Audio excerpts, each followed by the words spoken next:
what really is journey with Sai? Sai simply can be put like this. S-A-I can be S-A plus I. Okay? Is it simple? S-A plus I. What is this I? This I is nothing but the small I that each one of us think we are. And what is this journey then? The journey is very simple. For us to know that there is only Sai in all of creation, Sarva Rupa Dharam, right? He has assumed all the forms, and therefore, to experientially know that this small little I has to journey because it thinks it's separate, and therefore it has to journey and merge with Sa, S-A. And what is Sa? Bhagavan says Sa means divinity.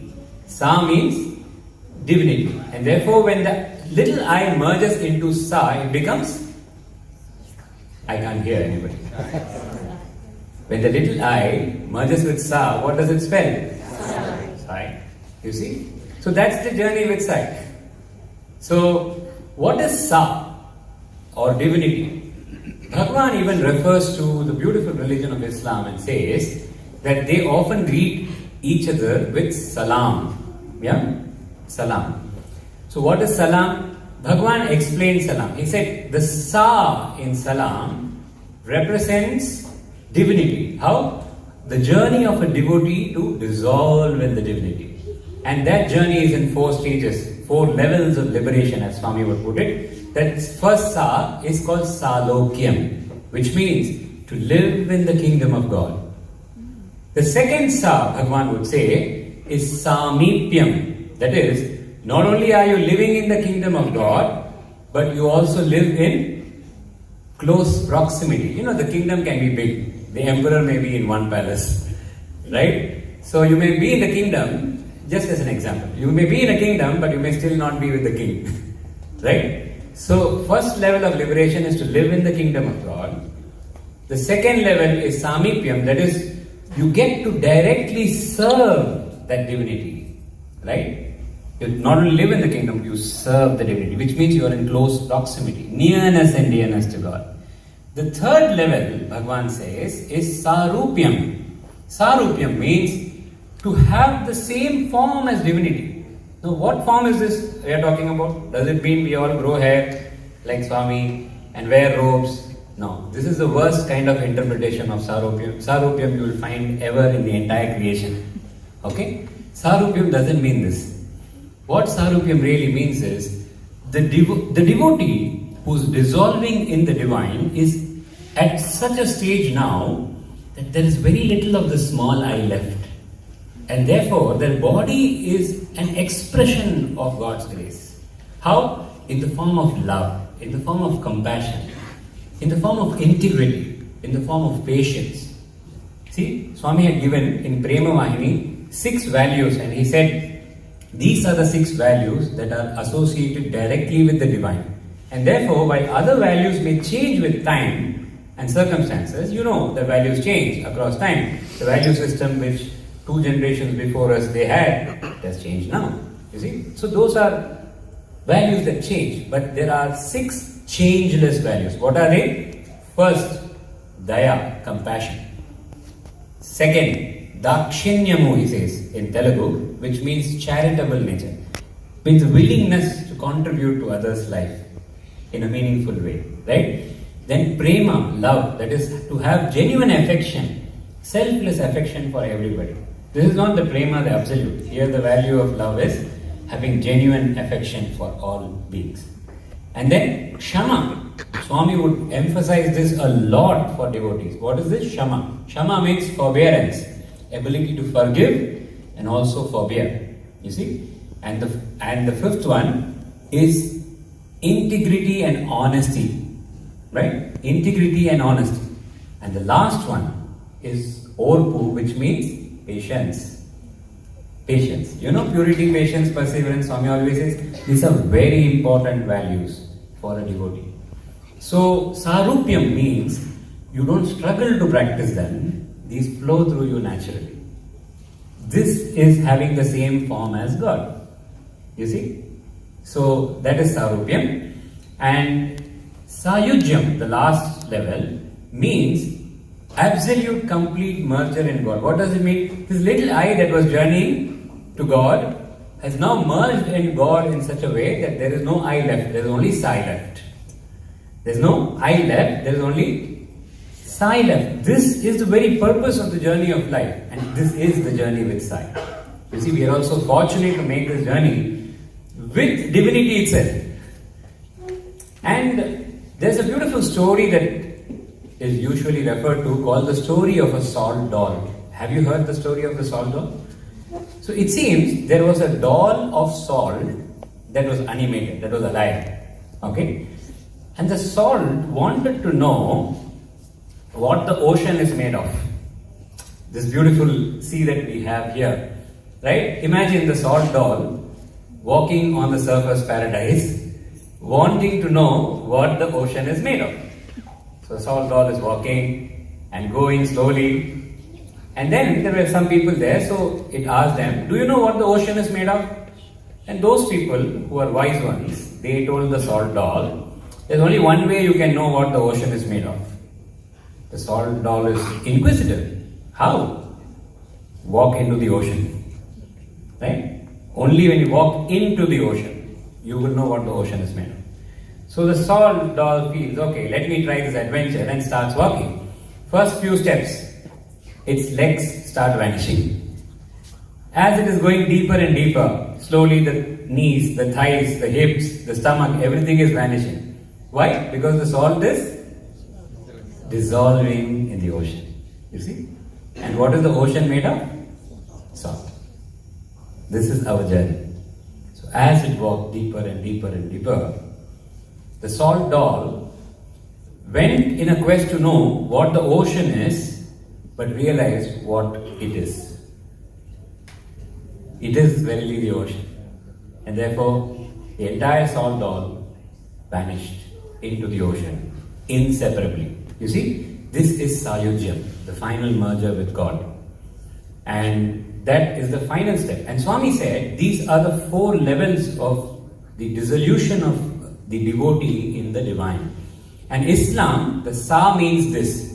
Then what is Lam? Lam represents that final merger. It's the culmination.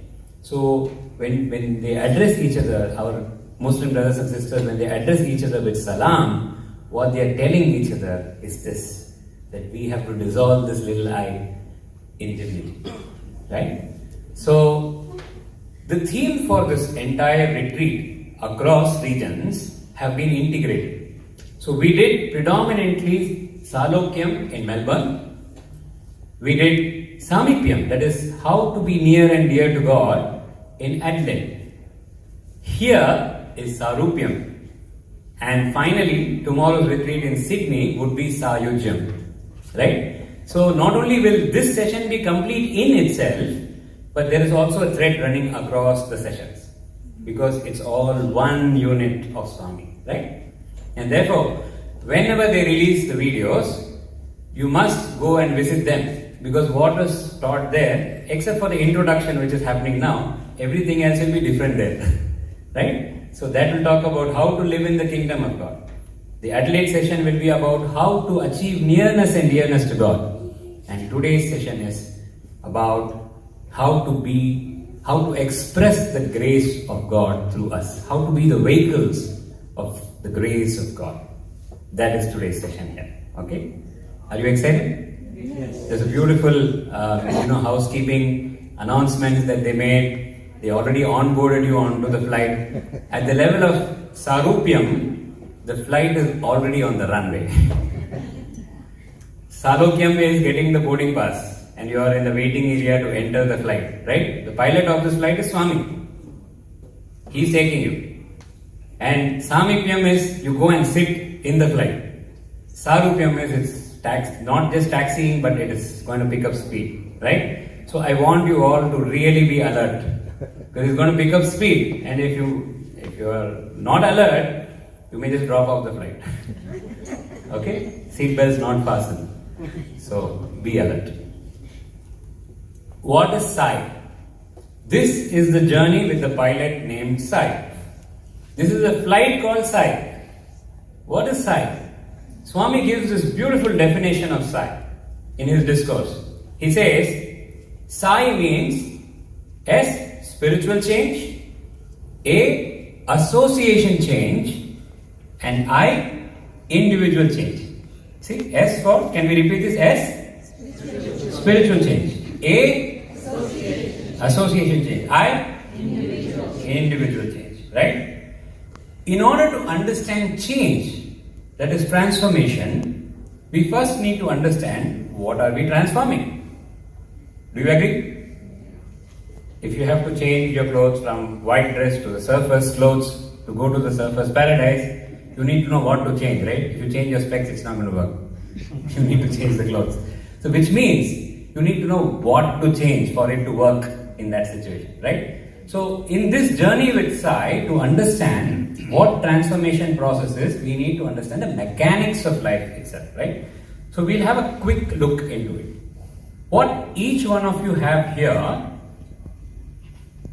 are three wonderful aspects, right? You can look at either screens, okay?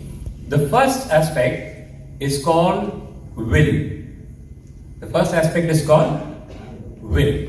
Now there is an illusion in human beings which Swami clarifies and says they think they have a will of their own.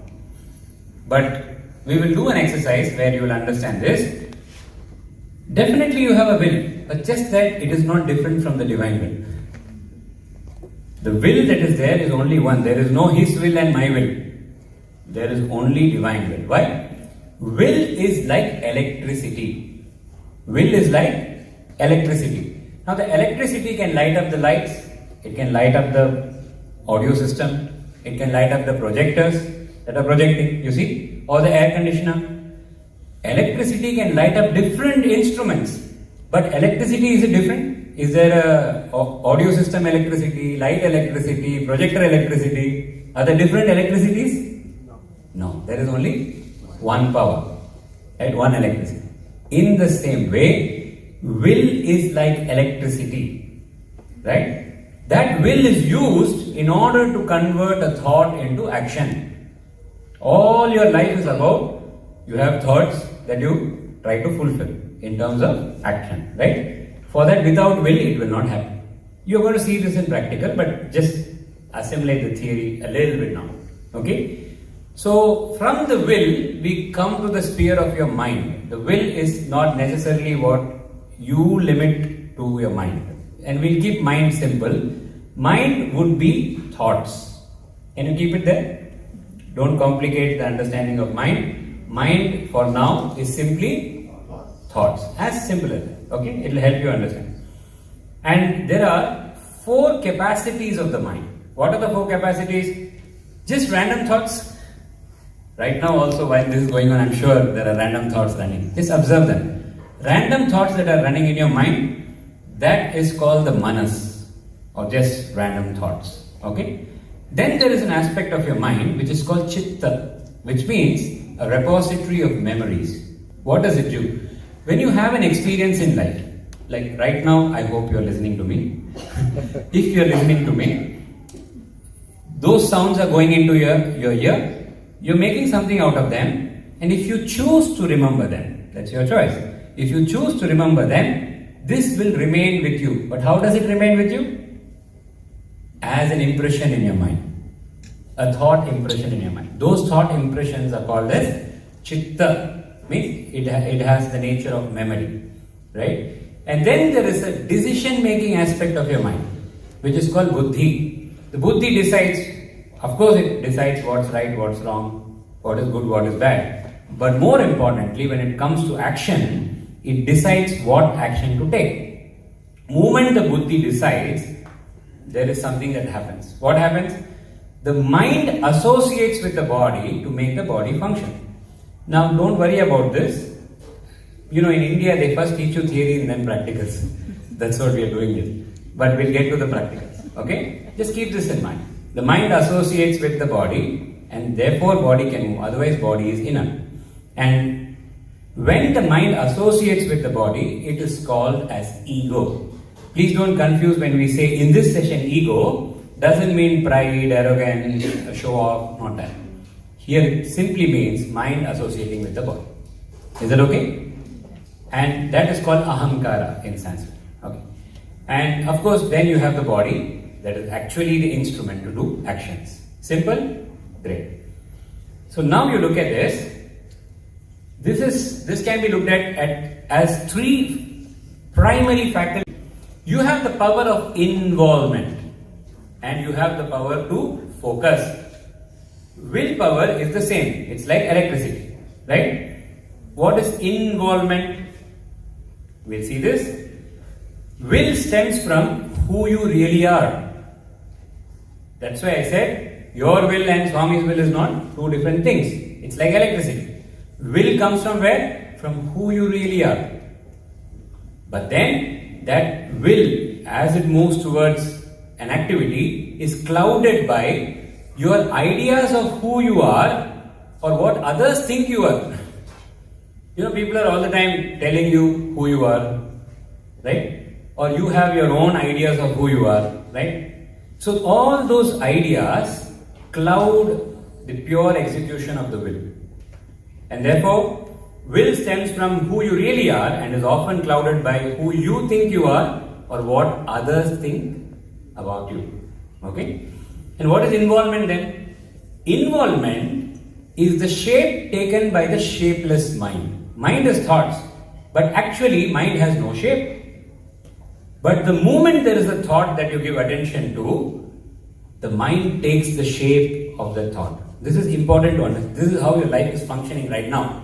And therefore, when you understand how this functions, you can make use of this to lead a fantastic life. You see? And therefore, that's why we are spending some time on this. So, involvement means the shape taken by the mind, which is otherwise shapeless. Okay?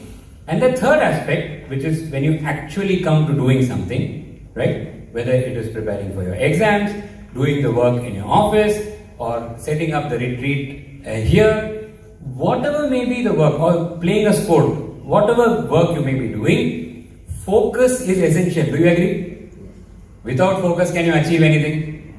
No. So focus is essential. What is focus? Focus is the ability to integrate will, involvement and action.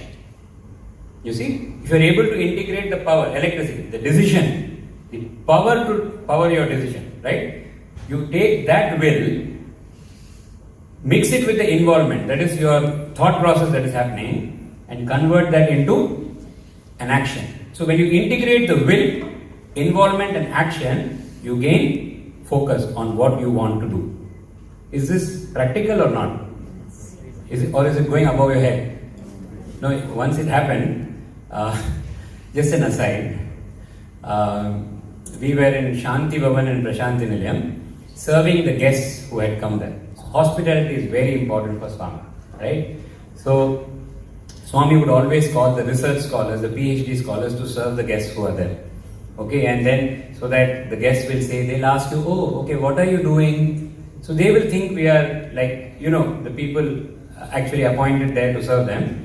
And we will say, no, we are doing PhD in cardiology or an MTech in computer science. And they'll be like, wow, really? There's a PhD guy serving me food? That's, this Swami is a beautiful master. He knows how to do everything. That's how Swami would do, right?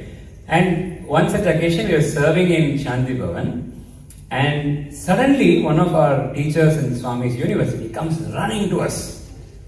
And then he says, Swami has sent a message for you guys. There is a very great intellectual who is coming to Prasanthi Nilayam. No name mentioned. There is a very great intellectual coming to Prasanthi Nilayam. You guys have to put a drama in 2 days.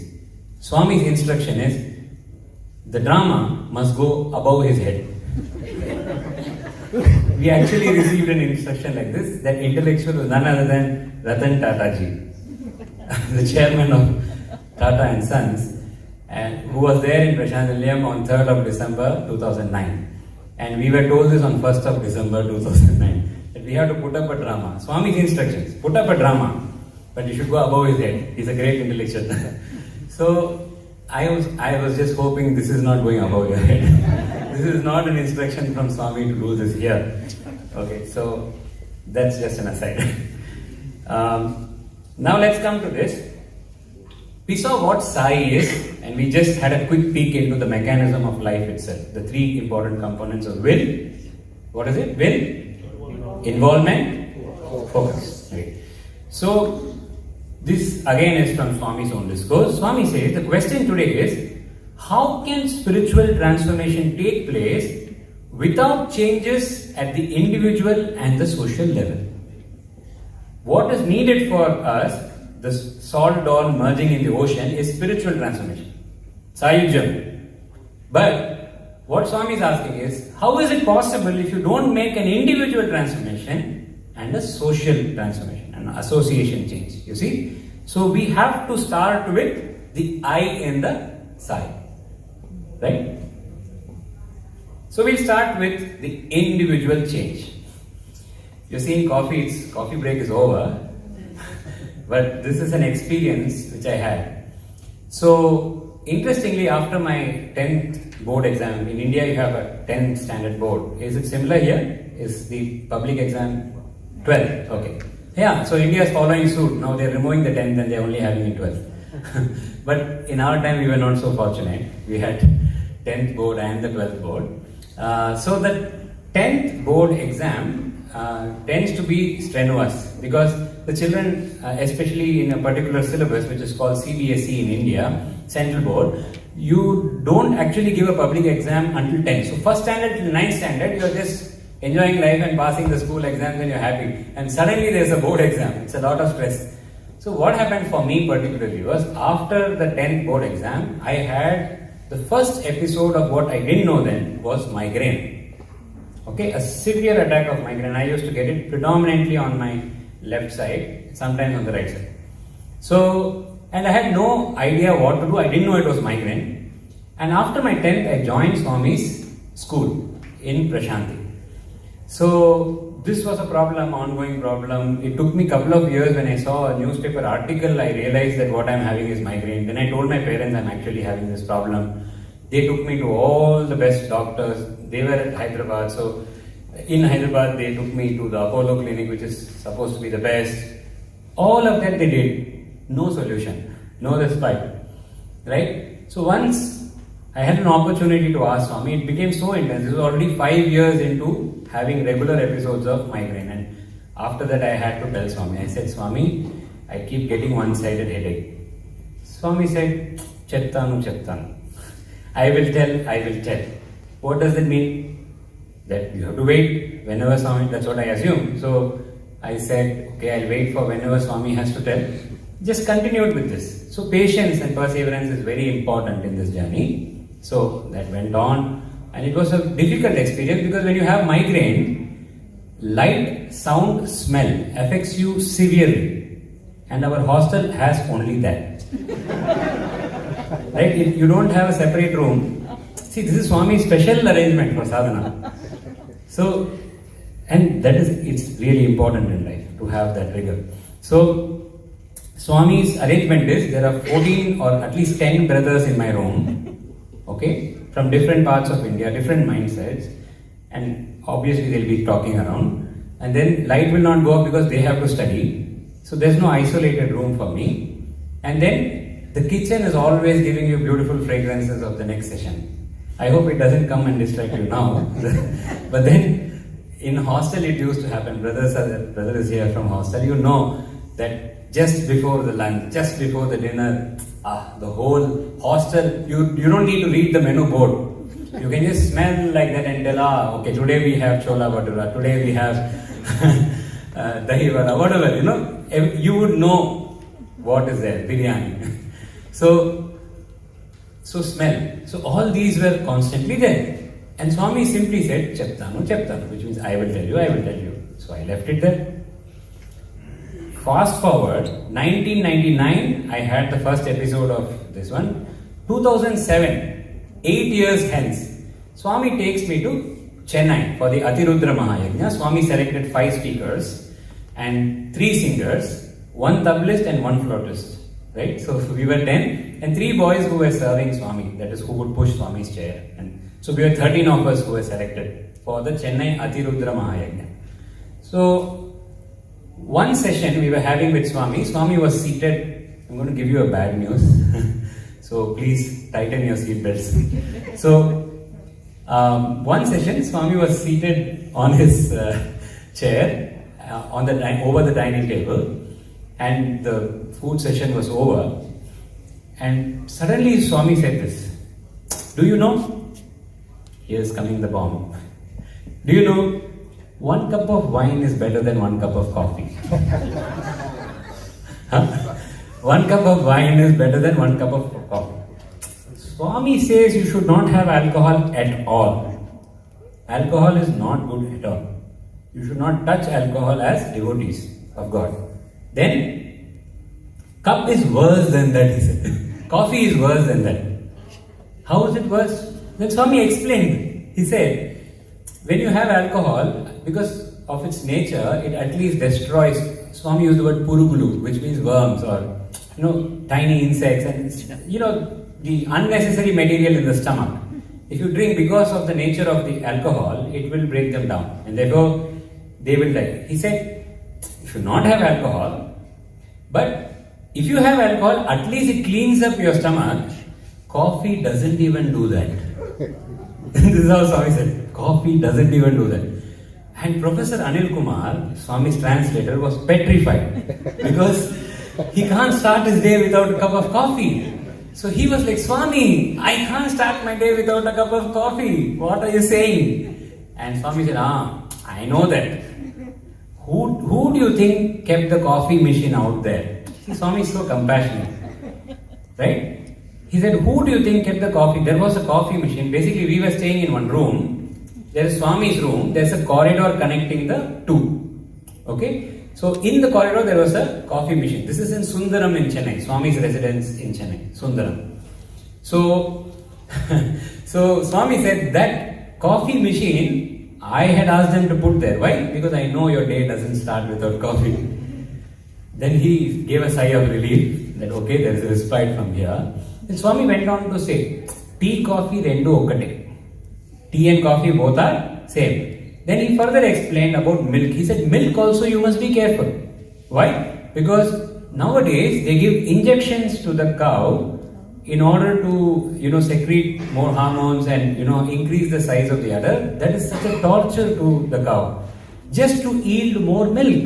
Then Swami pointed out, this is 2007, he said, nowadays in US, in the America, there is mad cow disease. People are having mad cow disease because of these bad practices, he said. So we all heard it. Okay. So now what to do? So I used to love coffee.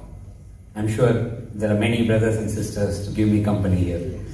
Right? So, and with migraine, it becomes even more easier. Every time you have a headache, you know what to reach out for.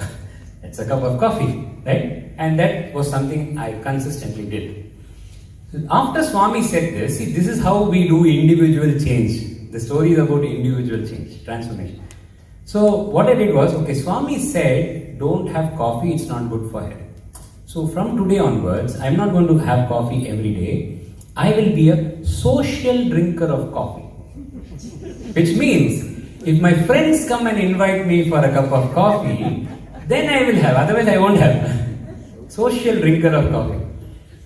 You know what? The way God works, the way Swami says, test is my taste. You know what happened after I thought like that? Every day somebody would come and invite me. Before it never happened. Before there would be few classmates who would randomly choose to have coffee. But after I decided this, every day somebody would come, morning and evening. Right? And I was actually having more coffee than usual. Then my ignorance came to my help. What was my ignorance? I thought cappuccino is not coffee. I mean, if it's coffee, they should have still retained the name coffee, right? So I thought cappuccino is not coffee, especially because in Parthi kiosk, in Prasanthi Pilgrimage kiosk, when you go and have cappuccino, they sprinkle chocolate powder on top. So I thought it's actually chocolate and maybe a little bit of coffee. So I decided, no, I must follow Swami's teachings. I'm not going to be a social drinker of coffee anymore. I'll become a social drinker of cappuccino. And that went on for a long time, and I was totally convinced this is the right thing to do. You see, fast forward few months, my sister, my cousin, she was getting married, and as a brother I had duties to perform in the marriage. So I went there and I was doing my duties.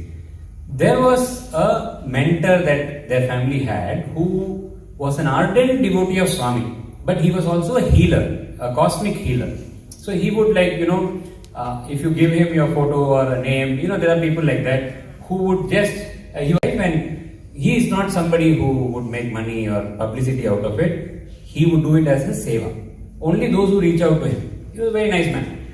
So when I went there, that is satsang for me, means his experiences with Swami.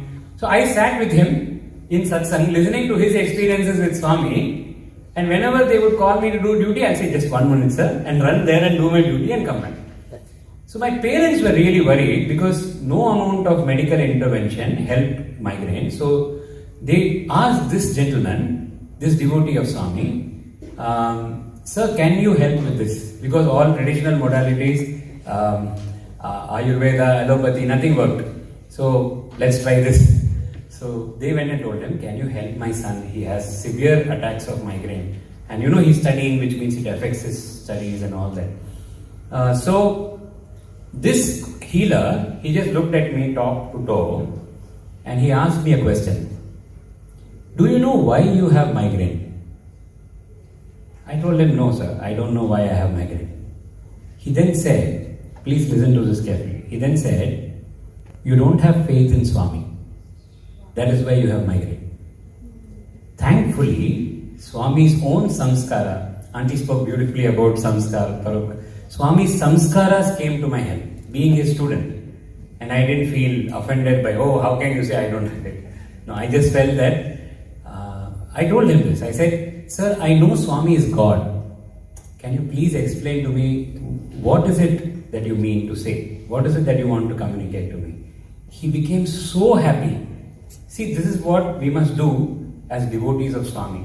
So we must not get agitated, as Auntie was mentioning, right? It's important to communicate like a devotee. When they see you, they must know, this must be Swami's devotee, or this must be Swami's student. And that day, I was happy that that brother gave that acknowledgement, and he said, now I'm happy.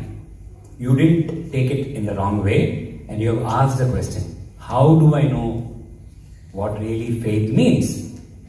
Right? He then told me, I am not going to tell you, you will figure it out yourself. This is what he told me. I am not going to tell you, you will figure it out yourself. So, I went back to Prasanthi, and in the Department of Chemistry, where I did my PhD, there was a conference and I was taking care of logistics. And I just finished some transportation related assignment, and I was walking back into the college campus, and guess what? The next session is coffee session, and the entire table, because they were running short of time, the entire table was filled with coffee, brew coffee made in India, right? It was entirely filled. They had poured in the cups and kept, because in a minute the session was about to close and they didn't want people to waste time. It will still be hot. So they were just pouring into those glasses. 50 cups of freshly brewed coffee, hot. You know what? The fragrance of that was wafting with the air. And I just entered the campus, and you see those cartoon characters, when they smell food, they go tiptoeing like that. I was literally like that, coffee. And I went there to the table and I pick up a cup of coffee. I'm allowed because I am in the organizing team. So I pick up a cup of coffee to drink. An inner voice tells me, can you put this cup of coffee down, not because it is bad for your health, but because Swami said so. Can you imagine that? This is the voice that came. And I don't know what happened. There was a gush of energy. I kept that cup of coffee down that day. That day till now, I have not touched a cup of coffee. The host will know. I'm troubling them a lot. I have not touched a cup of coffee. Migraine has not touched me from that day. This is 2008 and now we are in 2022. So when you implicitly obey God, the will that is actually His power, there is only one will, that is Swami's will. That power can be garnered to make any transformation. The only thing that you need to do is make an absolute conscious choice that I am going to change this habit. You see, this is the individual change that Swami wants. So I'm going to go to Swami's quote because we need to know what Swami wants, right? So this is from Swami's discourse, and he says, there are some bad habits among individuals, such as smoking, drinking liquor, meat eating, and gambling.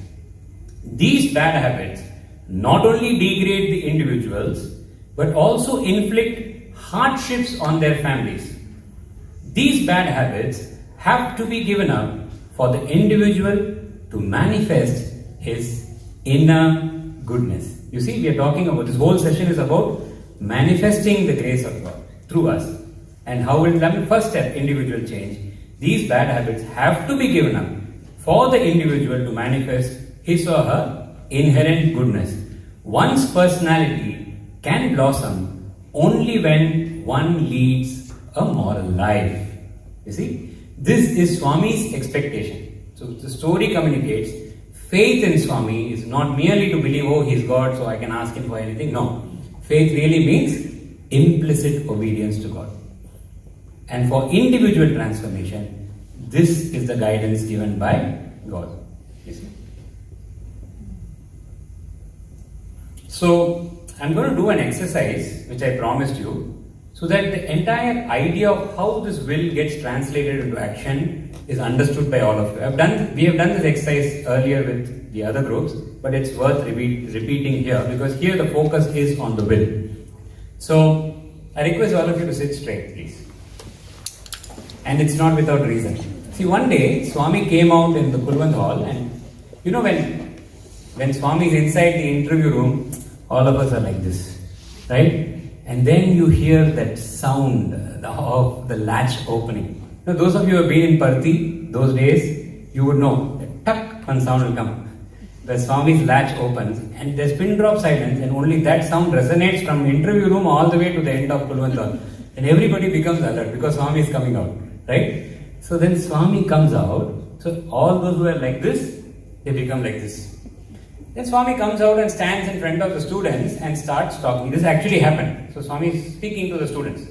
So students who are like this, listening to Swami, after 5 minutes, 5 degrees. After 10 minutes, 25 degrees. After 20 minutes, 45 degrees. You see, it's not linear. It goes like that. So Swami, after a while, was noticing all the boys who were sitting straight with their spine erect, they are like this in front of him. So he said, hey boys, sit straight. So we all sat straight.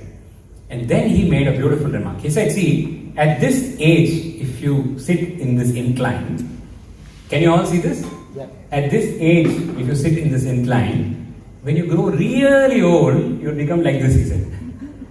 What is this? This is a question mark. At the end of your life, you will wonder, what did I do with this life? Really, such a great blessing of human life. What did I really do? Your life ends up being a question mark. But if you sit with your spine straight, this becomes an exclamation mark. At the end of your life, you say, wow, what a beautiful life I lived. So you see, what you want is your choice. So please make the right choices. So sitting straight is very important in your day-to-day practice.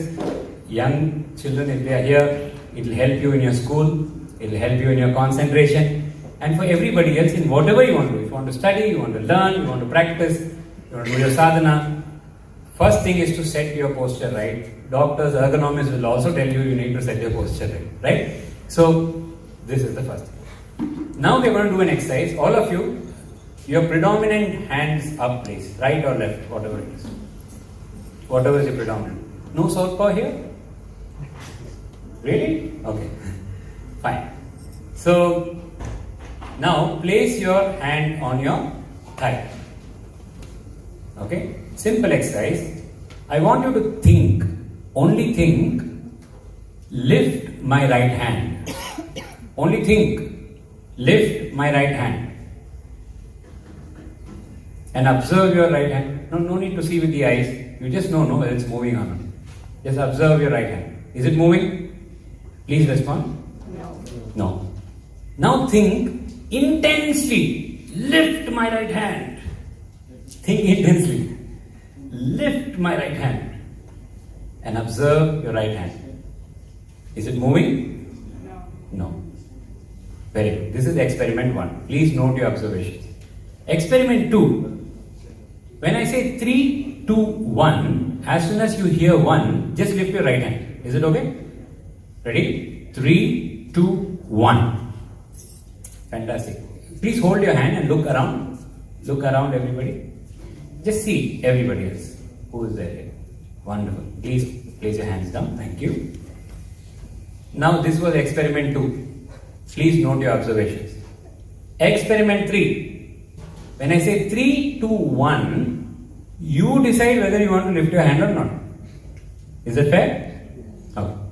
Ready? 3, 2, 1. Okay, those who lifted the hand, be there. Now just look around. Everybody, please look around. If you can't see back, you have neck issues, please get up and turn. It's important to look around. Yeah? You have observed this? Great. Hands down. Thank you for participating.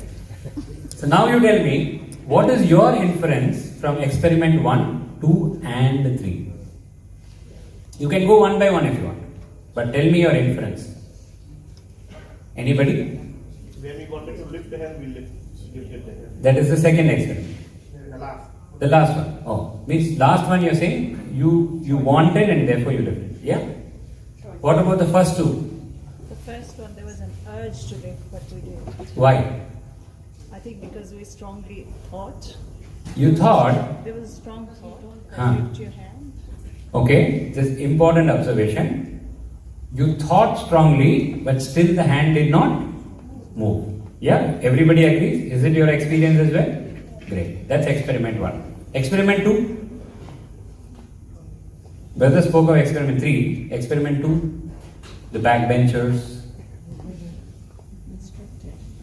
You asked us to. Because I asked, all the way this guy has come from Prasanthi. One thing he's telling, let us just do it. So you lifted your hand. Very good. So you see, the first experiment showed you, I'm just debriefing quickly for the want of time. The first experiment showed you that a thought alone did not translate into action. Do you agree? Yes. Merely having even a strong thought in the mind did not translate into action. Second experiment. When I requested, you hear 3, 2, 1, lift your right hand. What did you do? Out of your immense compassion. See, already you are manifesting divine grace in the form of compassion. So you said, Papa, poor fellow. So let's lift when he says 1. And you all lifted your hand. Right? You decided to lift and therefore you lifted. When you were lifting your hand, was there any thought? Did you observe? You can try now also. There's no thought, right? And in the third experiment, what happened? When I said 3, 2, 1, did everybody lift their hand?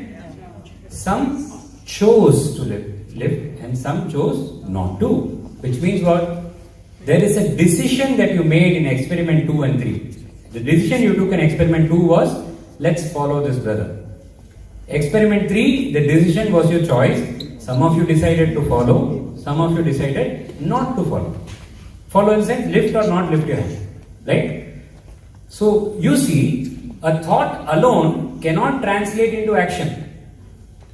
Is this clear to you? Yes. Even a strong thought cannot translate into action unless there is a decision that is taken by you. That decision is the intellect's work. That is buddhi or intellect. When the decision is taken, the power of the will, that is electricity, is connected to the mind. The power of the will is connected to the mind. Then the mind connects to the body. Mind connects to the body and then action happens. You see, when there was just thought, we said, what is mind? What is mind? Thoughts. when there was just thought, nothing happened. But when the power of will combined with the thought combined with the body, action happened. Do you agree? Yeah. Right? This is called ahankara. Not pride, ego, that's a different context.